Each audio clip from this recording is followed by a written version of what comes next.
Pushkin.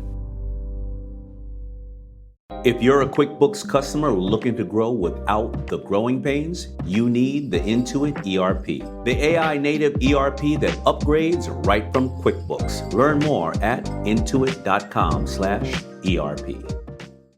We spend hours deciding what to buy, but there's a split-second decision that can make or break a sale.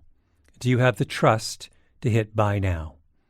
Agentic commerce is testing that moment more than ever, and that's where PayPal comes in. With 25 years of checkouts, 400 million consumer accounts globally, and the benefit of purchase and seller protection, all of which make sure wherever a purchase starts, it ends with trust. Built for payments, growth, and agentic. PayPal Open, built for all business. Visit paypalopen.com. Purchase and seller protections on eligible transactions only. Terms apply. See paypal.com/risk-management for details. Liberty was never just a word. It has guided every American endeavor for the past 250 years. And now it takes form in a new way. The 2026 Semi-Quincentennial Coin and Medal Program from the United States Mint celebrates the founding ideals that have long shaped our coinage. Available 1 year only, this historic collection features new coin designs, limited edition releases, and reissues. Shop new official coins at usmint.gov/semiq. That's usmint.gov/SEMIQ. Hello, Revisionist History listeners. We're having a very exciting week here at Pushkin. You know that I'm Canadian, right? We actually fly a big maple leaf flag here at Pushkin HQ. Well, this week, we added another Canadian. The great Jonathan Goldstein, native of Quebec, has brought his acclaimed narrative series Heavyweight to the Pushkin Network.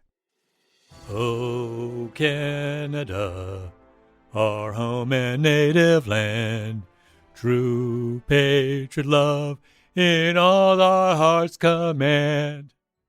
Jonathan and the Heavyweight team represent everything we believe in here at Pushkin: the power of storytelling, the value of intelligence and emotion, the belief that Canadians can and should dominate all aspects of American culture. Heavyweight examines personal histories and resentments. It tries to heal old wounds and in the process reminds us of our shared humanity. Yes, it's that good. We're dropping the first ever episode here in the feed about Jonathan's quest to reconcile his father with his estranged brother Buzz. Enjoy, and there is much, much, much more to come. And if you want to listen to more Heavyweight, which I'm sure you do, check out the show notes for the Revisionist History team's favorite episodes.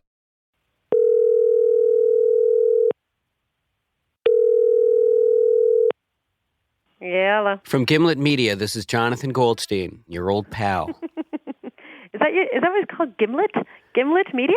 That's correct. It sounds like giblets. The inside of a chicken, like all the innards. Well, everybody loves giblets. Ew. Oh, shit, they're my kids. Hey, guys, I'm up here. Do you know what my new podcast is about? No, I don't know anything about it. Each week, I travel into people's pasts to help them repair something that's been troubling them. Mm-hmm. I'm sort of like a therapist. Like a therapist. So...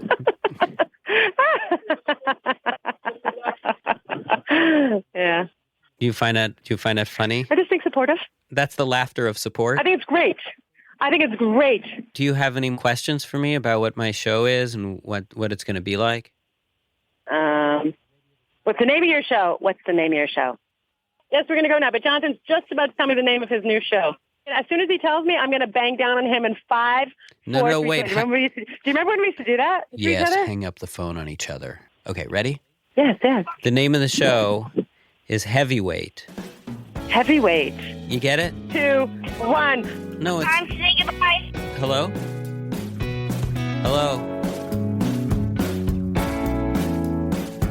From Gimlet Media, I'm Jonathan Goldstein, and this is Heavyweight. Today's episode, Buzz. Hello? Hey, Dad. Hi, Johnny. Hey, how you doing? Good. You? Good. Good Yom Tov. Shana Tova. Aksameach. What's that mean? I'm not sure. Oh. This is my father, Buzz. I'm calling him at his home in Montreal. And the reason we're talking crazy talk is because it's Yom Kippur. the Jewish Day of Atonement, which seems as good a day as any to talk with him about forgiveness. So I wanted to ask you something, and I just wanted to gauge your interest. Yeah. How would you feel about paying your brother Sheldon a visit? I have no feelings about it. I'm not really interested. You're not? No. My father, Buzz, is 80, and his brother Sheldon, his only sibling, is 85. And for the past 40 years, they've pretty much been on the outs. My father lives in Montreal, and Sheldon lives in Florida. And the last time they saw each other, over 20 years ago, was at their mother's funeral, when they had a fight over the details of the arrangements. Since then, they've hardly spoken. It worries me because there's not a lot of time left, and I don't want my father to have regrets. When the subject of his brother comes up, as it often has over the years, my father feels competing things. He grows angry or defensive, but other times he'll become sad and remorseful. And it's the sorrow and the remorse that I like best, because it's these feelings that I believe speak to his better self, the self I want to encourage. I'm not surprised that you're not jumping at the idea, but I'm a little surprised that you're as against the idea. Yeah, time's passed. He hasn't shown much interest. So I'm respecting that, and I leave him alone. What he did do was he called you on your 80th birthday not so long ago, and you felt good about that. I called him on his 80th birthday. This kind of tit-for-tat accounting is what always gets in the way. There's been a competition between the brothers since I was a kid. I remember how in my grandmother's small New York kitchen, Sheldon and Buzz got into an argument about who could do the most push-ups. And the next thing I knew, my father was pulling off his shirt and dropping to the kitchen floor in his undershirt. My mother, not used to seeing this side of him, stood over my father, flapping a dish towel hysterically while begging him to the point of tears to please stop. "Now you go," my father said, rising from the floor when he was done. But Sheldon shook his head with a smile. It was like he didn't even think my father was worth the effort. You know what it is at this point with him? I'll tell you what it is. I don't think it's even anger. He's past anger, and he's past any feelings of animosity. He's past that. He just doesn't care. Yeah. You know, that's apathy. I mean, sometimes at least hate or love their emotions. Apathy is nothing. Yeah. You know what, Johnny, as a child, even when I was 10, when I was 9 and 8, I was crazy about him. We had a great, I loved him. He was the older brother. He was, hello? Yeah, I'm listening. I just looked up to him, and he had older friends. Sometimes he'd take me along with him, and he was good. Somebody trying to call here, binging me here. Don't you see, Buzz? It's Father Time who is binging you here. And Buzz loses track of time. Air conditioners remain boxed all through July, and expired coupons from the mid-90s make plump his wallet. So I worry he'll put off reaching out to Sheldon until it's too late. The most complicated question, the one I keep coming back to, is how did the bad blood begin? And there are many versions. An ill-fated trip to Montreal where Sheldon felt slighted about having to stay in my father's basement. An ill-fated trip to New York where my father felt slighted about having to stay in Sheldon's attic. Rude words spoken to each other's wives. In one version of the story, Sheldon's refusal to bring a table to my bris almost resulted in my being circumcised on an ironing board. But in the version being told today, my father was asked by Sheldon to pay more than his fair share for their mother's funeral. And I said, "You're always working some kind of an angle." So he got furious. He started screaming into the phone, "Go to hell, drop dead, blah, blah, blah." That was how that ended. But I feel he's the kind of guy that he has angles like that, He has angles. I always felt I was on the up and up with him, and he wasn't with me. If you got a stronger sense that he was interested in seeing you, then would you... Yes. You would be more inclined to see him. I wouldn't stay at his house, though. That's out of the question. Okay, quick sidebar. Anytime I've ever raised the prospect of visiting Sheldon, no matter how hypothetical the scenario, my father always makes a point of insisting how no matter what, he would not stay in Sheldon's house, even if he was invited to, which I should point out, he never is. I wouldn't stay at his house. How come you... I wouldn't stay there. I mean, it's not my thing to... How come you always bring that up? I mean, Because normally I when don't someone feel goes to comfortable. visit someone that they haven't seen in decades, they'll stay at a hotel, you know? I would stay at a motel or somewhere near his place. A where it's- motel. Yeah, no, we'd get a place, you know, with an ice machine and, you know. Why? You're interested in making a trip? I mean, I'm interested... Do you think that there's anything to be gained in seeing him? I guess there's something. I mean, you know, you share your common experience and you talk about the old days, and there are things that only he and I can remember, you know? Yeah. You know, what you could do is you could call him and see what his attitude is, you know? It depends on, you know, how you feel, what kind of reception you get. Yeah, I mean, I would be happy to do that. My concern is that... I like your initial suggestion, that you call him, feel him out, and see what he's like. Okay, I didn't suggest that, but you suggested that. But I like that. Because you'll give me an honest reaction. I'm happy to do it, but I mean, what are you looking for from? What do you want to hear from him? I miss my brother. I would like to see him. Okay, that's all. Okay. You understand? And you come back with me with an honest evaluation.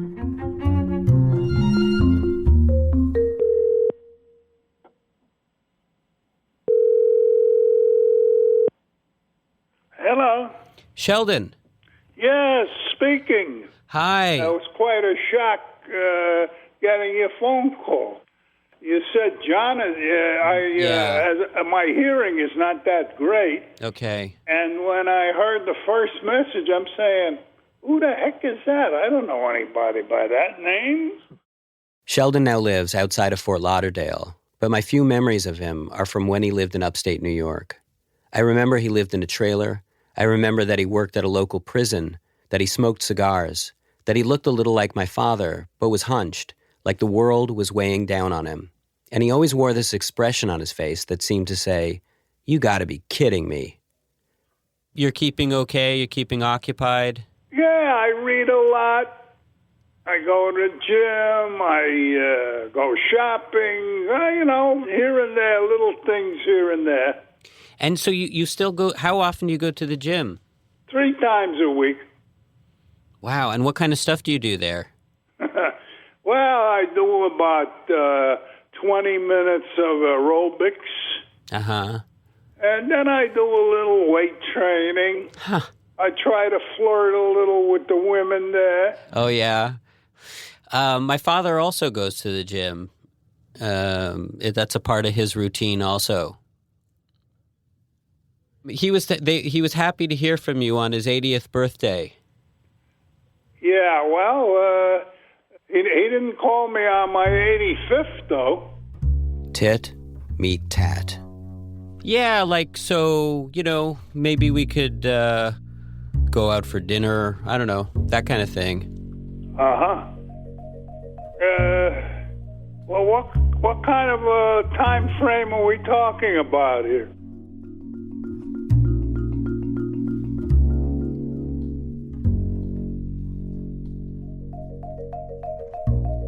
I don't know. Our lives have been much different. I don't know how much we have to have in common anymore.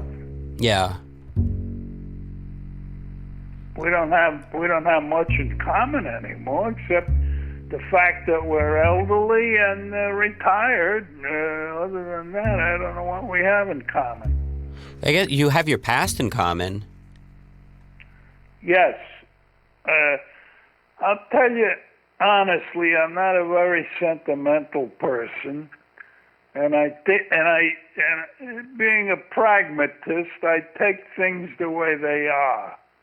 I try not to dwell upon the past, and I try not to take people the way I remember them, but as they are. So do you think that makes things easier? Makes things easier for me. Yeah. Do other people around you sometimes, does it make it harder for other people around you? Ever? To be honest with you, I've been, in the last few years, I've been a loner. Uh-huh. You would basically almost call me a recluse. I don't socialize with many people, and I really don't give a damn what anybody thinks. Yeah. And contrary to popular belief, I like being alone by myself. I get along with myself very well. Yeah. Look, I don't want to be rude or anything, but I want to go have my lunch. Oh, yeah. That's fine. Yeah. It's fine. Sheldon, I appreciate your talking to me. And you would be amenable to spending some time? Why not? We are brothers. I mean, we're not close or anything, but, we're not going to have a chance to see each other much in the future. Yeah. Is that anything that you think about? Not much, no. And so I call my father back and let him know that Sheldon is amenable. And because I know that for my father, the days tend to pile up like unboxed air conditioners, I have my mother get on the phone to help nail down a firm travel date. And Daddy wants to go? If Dad wants to go, if he wants to go. Does he want to go? Next weekend. We don't have to go on the weekend. We can go during the week. Yeah. It comes as, you caught me off guard. How about if I'll call you Wednesday or Thursday? How's that? Today's Monday. Or even if you feel like calling tomorrow, you can call me. Yeah. Okay, I'll call you at the latest Thursday.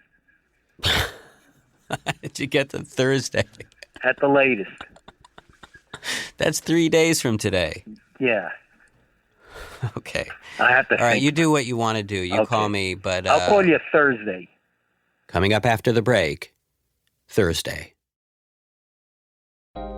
If you want all of your data in one place, if you want a single home for all of your entities, if you want to spend more time working and less time searching, you need the Intuit ERP. I know because I'm Damon John, and I run my growing business on Intuit Enterprise Suite, the AI native ERP that's powerful, painless, and proven. Learn more at intuit.com/ERP. Liberty was never just a word. It has guided every American endeavor for the past 250 years. And now it takes form in a new way. The 2026 Semi-Quincentennial Coin and Medal Program from the United States Mint celebrates the founding ideals that have long shaped our coinage.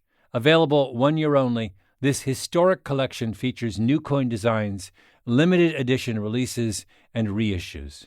Shop new official coins at usmint.gov/semiq. That's usmint.gov/SEMIQ.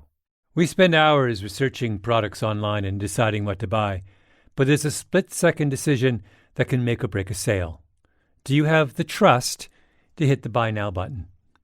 The way we discover and compare things is evolving, happening faster and influenced by new forms of intelligent advice.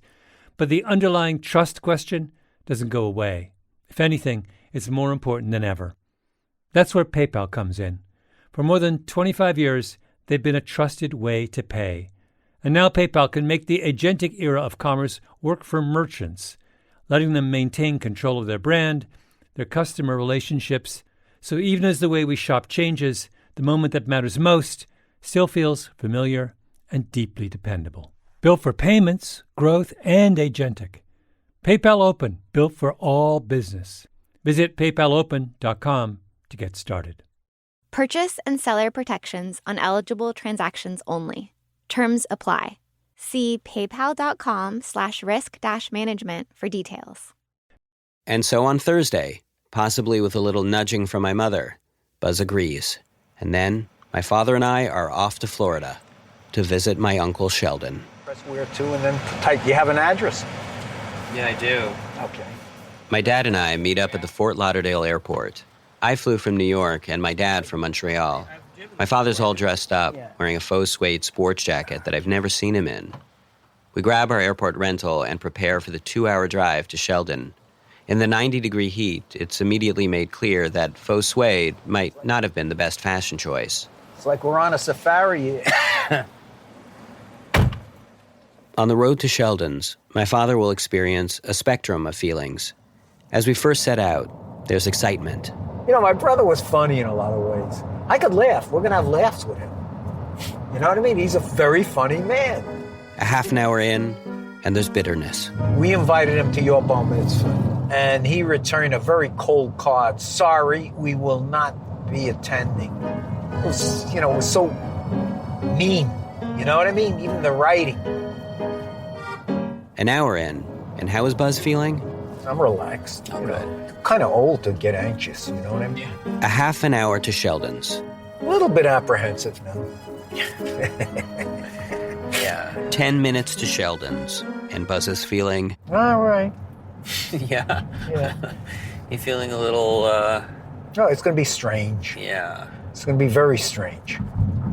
I mean, the man is a stranger to me now, and yet he's my brother. You understand? It's a very strange feeling.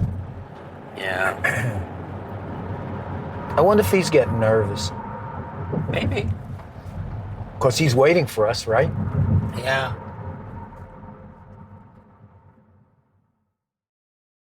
You all set? Yeah. Ooh, it's hot. It's really hot, yeah. Sheldon lives in the corner house on a quiet suburban street. Ring the bell.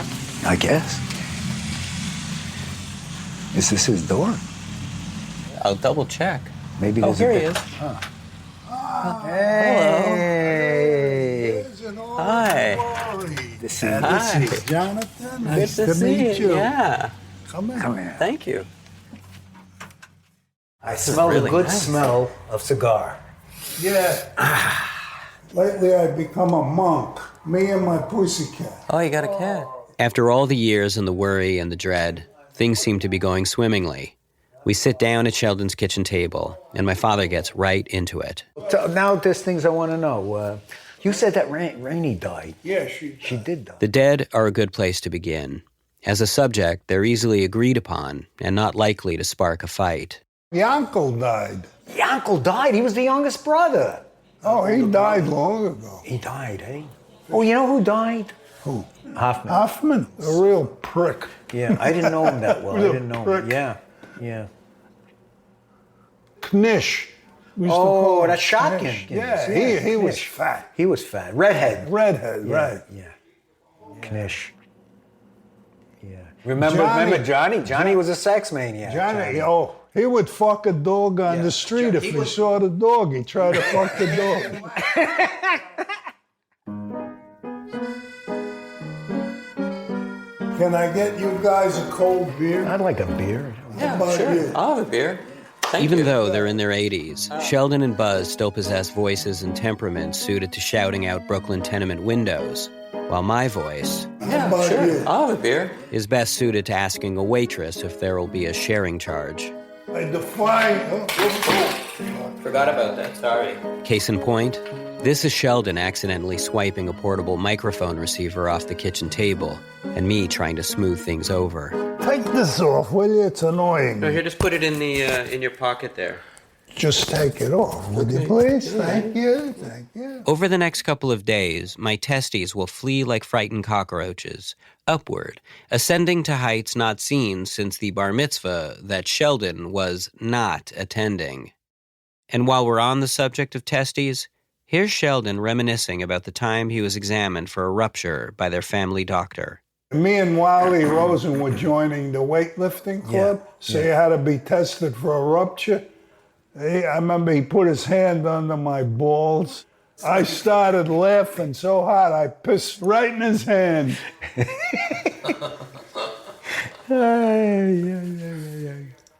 Over the years, I've seen my father in the role of husband, uncle, and grandfather, but I've never really seen him in the role of younger brother. How odd to see it now at 80. He sits beside Sheldon with this expression I've never seen on his face. It's wide-eyed, sweet, and deferential.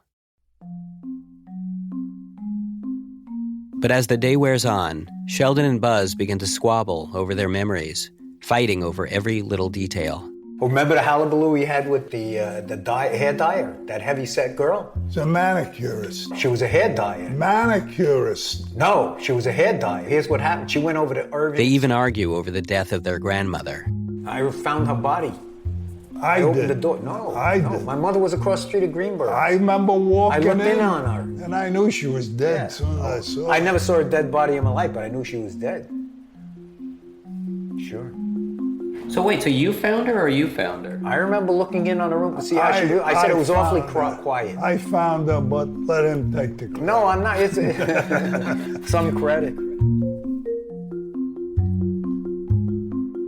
The whole afternoon is like this. Every subject, even their dead grandmother, somehow becomes fodder for another pissing match.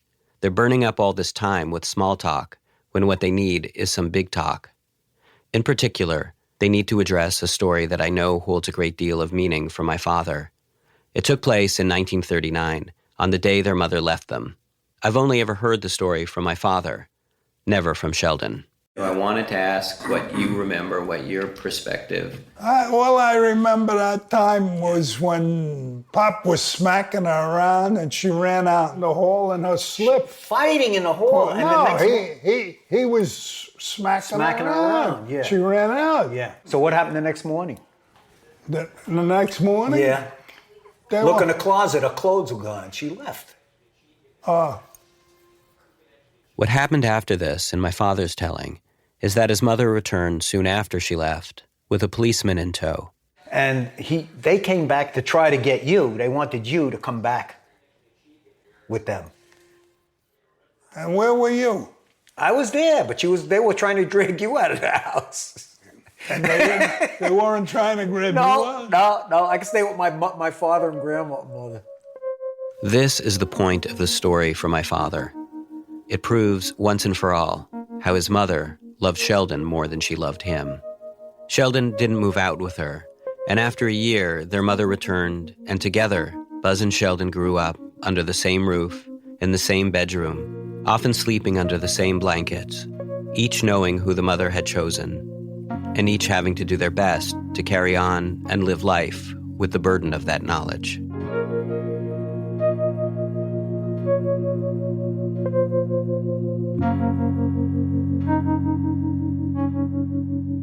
A couple times during the day, I ask them why they haven't spoken in so long, and they both insist, maybe out of embarrassment, that they do talk, just not often. But it isn't true. In fact, my father learned of Sheldon's wife's death many years after the fact, and then only from me. Sheldon's daughter got in touch through Facebook, and we made a phone date where she caught me up on her life and Sheldon's. And a few nights later, while over at my parents' for dinner, I told my father of his sister-in-law's death. There was a terrible look that fell across his face, one of sadness, but something else too, maybe shock, over just how far he and Sheldon had drifted. I found out about Judy, about her death. Who? Your wife. I didn't know about it either until you told me. Yeah. Didn't I tell you? No. You didn't know about it? No? We didn't know. We didn't know. She was sick about 2 years, Judy. Too bad. Well, when she got the diagnosis, she was already stage 4. What did I know about cancer? So the surgeon, I said, well, doctor, I said, how did the surgery go? Oh, he said it went very well. But the cancer's in her liver now. Oh, it spread. I said, it's in her liver. I said, what? And on top of that, I'm driving home. I'm all fucked up and I'm spaced out, and my driver window's open, and some kids pull up alongside me and flip a lit cigarette into my car.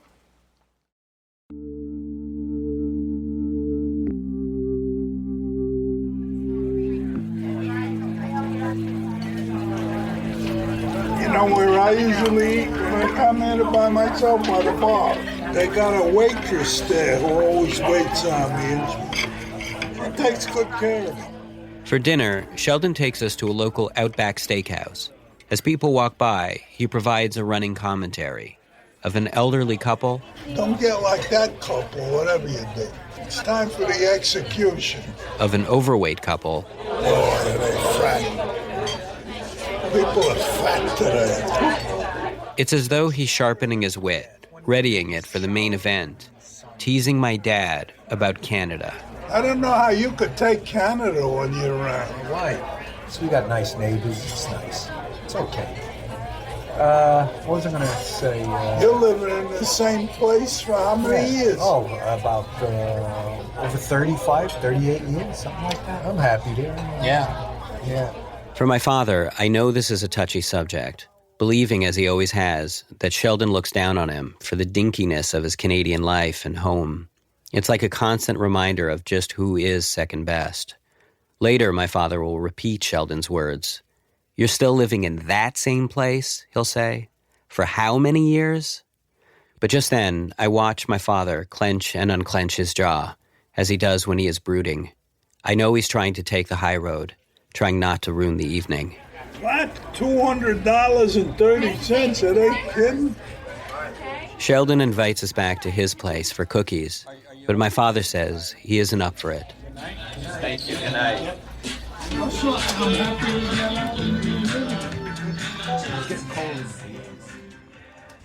As we walk through the restaurant parking lot to the car, my father is silent.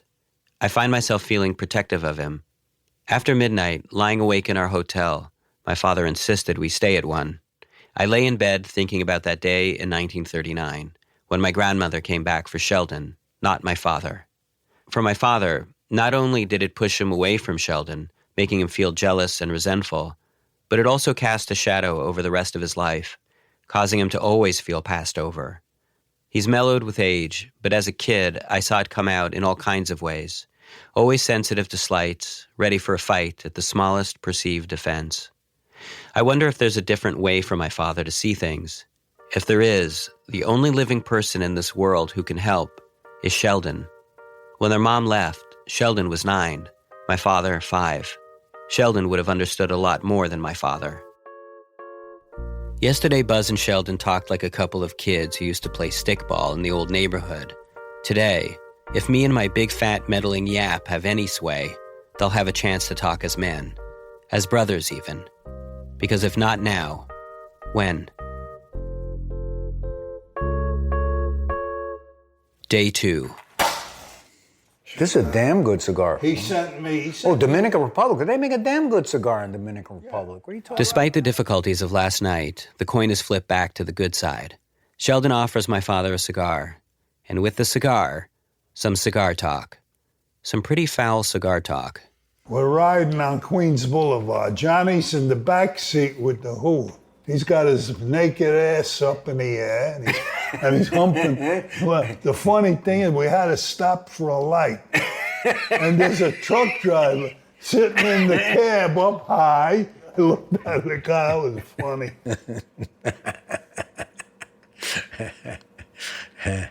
So have you guys missed each other? What? Do you miss each other? You know, he asked the weirdest question.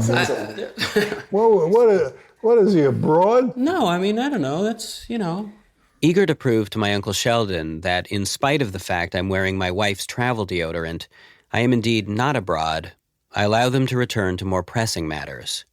Their prostates.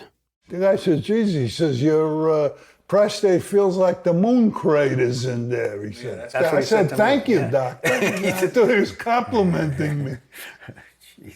So if I could steer this away from the prostates, so my father said that it's significant to him to have come. What do you say? I agree with whatever he said. But what about you? Do you feel... I said I agree with whatever he said. You want a written contract? No, I'm happy for that. It feels like I'm getting a taste of what growing up with Sheldon might have been like. So again, I make my move. So I have some questions just about, because the stories that I know from my father, but I'm curious what your take is because you were older. Do you remember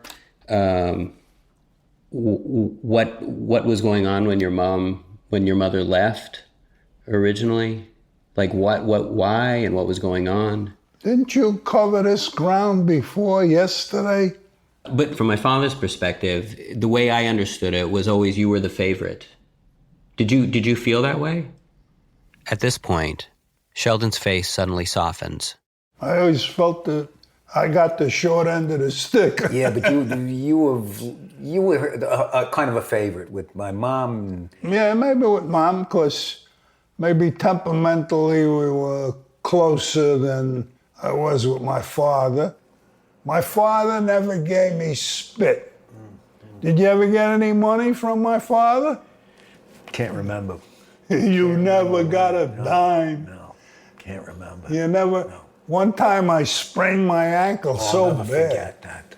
That was terrible. I laid in that bed, my ankle. He was. He says to me, "You lazy bum." Yeah. Man, he went off on me that time. Whoa. Yeah. He took Sheldon once. Sheldon happened to say the word "fuck." He came in with that fucking strap swinging. With the buckle. And you know, I can understand it leaving a feeling of resentment and dislike. That was his way of communicating with us. Smack, and then... What a way. Yeah. Was he easier on you, do you think? No, it wasn't that easy, but he was tough on Sheldon, wasn't he? I know you were closer to him than I was. Yeah. A lot of things that went on, you didn't understand really what was going on. So you had a different take? Why, are you surprised by... But I was a kid, I didn't understand it. But you didn't know that Sheldon was getting it so bad? No. In Buzz's telling, their father was always a more or less benign, childish figure, incapable of expressing his feelings, and so given to temper tantrums. For Buzz, it was their mother who was the manipulator, the woman who played the brothers off each other. But hearing Sheldon's take, it sounds like maybe their mother didn't come to take Sheldon because she loved him best, but simply because he needed more protecting from their father.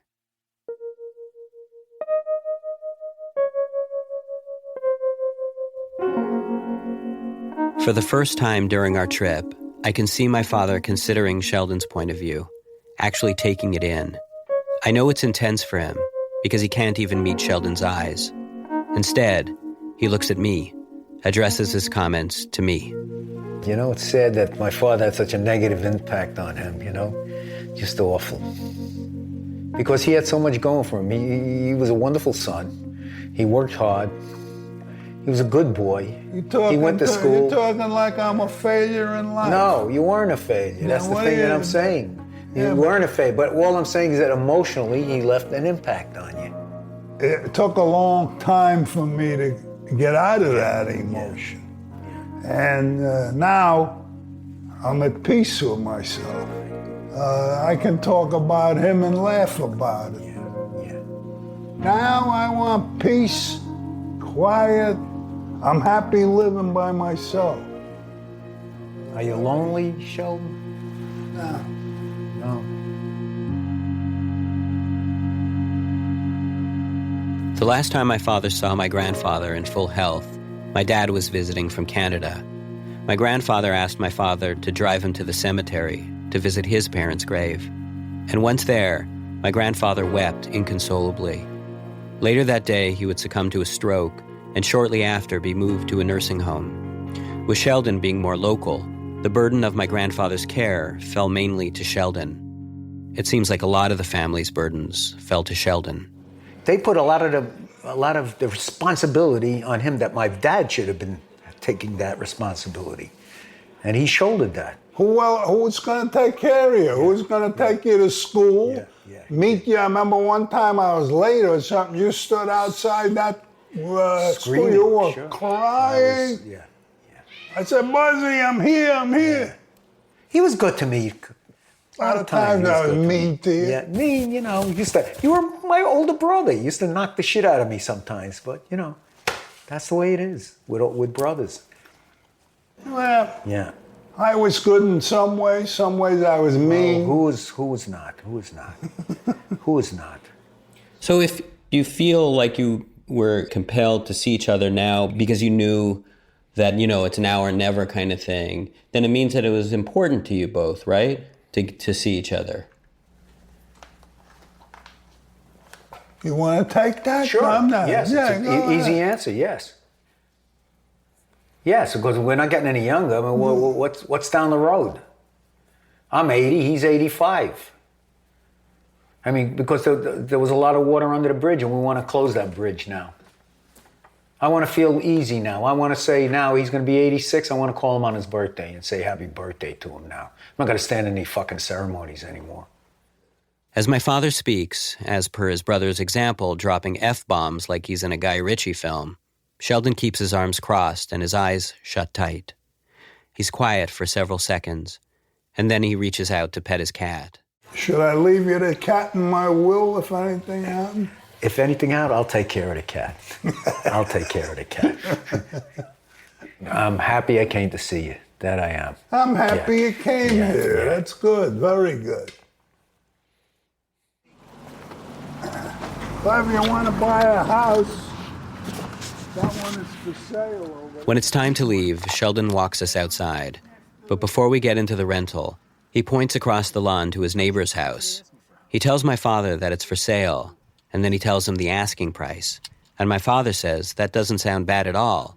And Sheldon says that, what with Canada being so bloody cold, my father should consider moving to Florida. And my father says maybe he will. They don't get too emotional. They don't even hug goodbye. They just shake hands. And with that, it feels like Buzz has forgiven Sheldon, and Sheldon has forgiven Buzz. All right, you take care of Water under the bridge. Take care. Take care, you too. Okay. Safe trip, both of you. Thank you. Yeah. Thank you. We'll speak.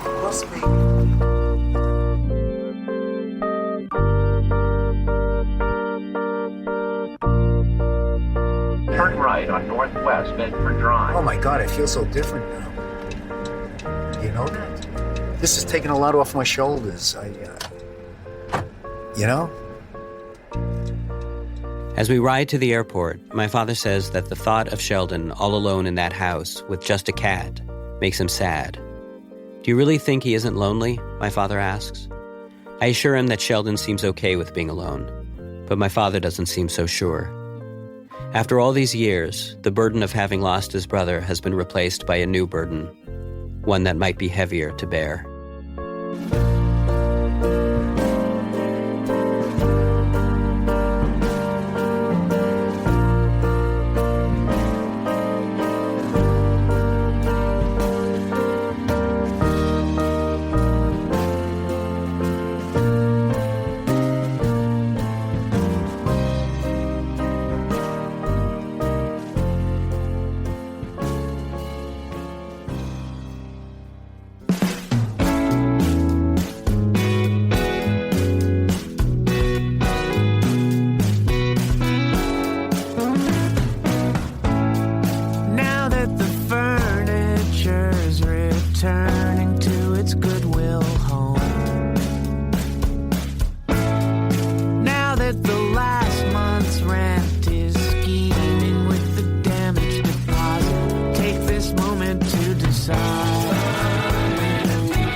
Heavyweight is hosted and produced by me, Jonathan Goldstein. This episode was also produced by Wendy Dorr, Chris Neary, and Kalila Holt. Editing by Alex Bloomberg and Peter Clowney. Special thanks to Caitlin Kenny, Starley Kine, and Rachel Ward. The show was mixed by Haley Shaw. Music in this episode by Christine Fellows, with additional music and ad music by Haley Shaw.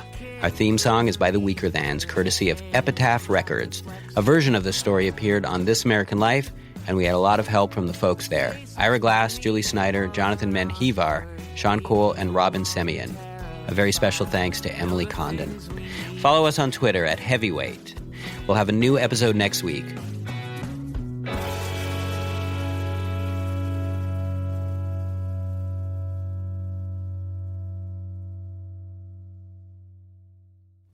We used to call him Mitchy Little Bitchy. Yeah. Remember the older brother, the oldest one? He was comical. Hey, we're lucky we turned out as good as we did. We spend hours deciding what to buy, but there's a split-second decision that can make or break a sale. Do you have the trust to hit buy now? Agentic commerce is testing that moment more than ever, and that's where PayPal comes in. With 25 years of checkouts, 400 million consumer accounts globally, and the benefit of purchase and seller protection, all of which make sure wherever a purchase starts, it ends with trust. Built for payments, growth, and agentic. PayPal Open, built for all business. Visit paypalopen.com. Purchase and seller protections on eligible transactions only. Terms apply. See paypal.com/risk-management for details. A BetterHelp ad. Have you ever had so many tabs open that your computer starts slowing down? 10 for work, 5 for family, 1 for that thing you've been meaning to figure out. 20 more are running quietly in the background. Life can feel like that too. According to BetterHelp's 2026 State of Stigma report, 85% of Americans say getting support is a smart thing to do. Yet 74% say society still discourages people from asking for help. And more than 3 in 4 Americans reported symptoms of anxiety or depression in the past 2 weeks. Therapy can help you sort through what's taking up space and attention. With BetterHelp, you can connect with a licensed therapist online on your schedule.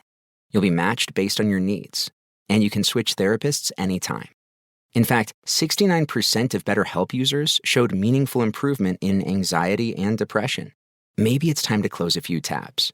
Visit BetterHelp.com. That's better, HELP.com. Liberty was never just a word. It has guided every American endeavor for the past 250 years. And now it takes form in a new way. The 2026 Semi-Quincentennial Coin and Medal Program from the United States Mint celebrates the founding ideals that have long shaped our coinage. Available 1 year only, this historic collection features new coin designs, limited edition releases, and reissues. Shop new official coins at usmint.gov/semiq. That's usmint.gov/SEMIQ.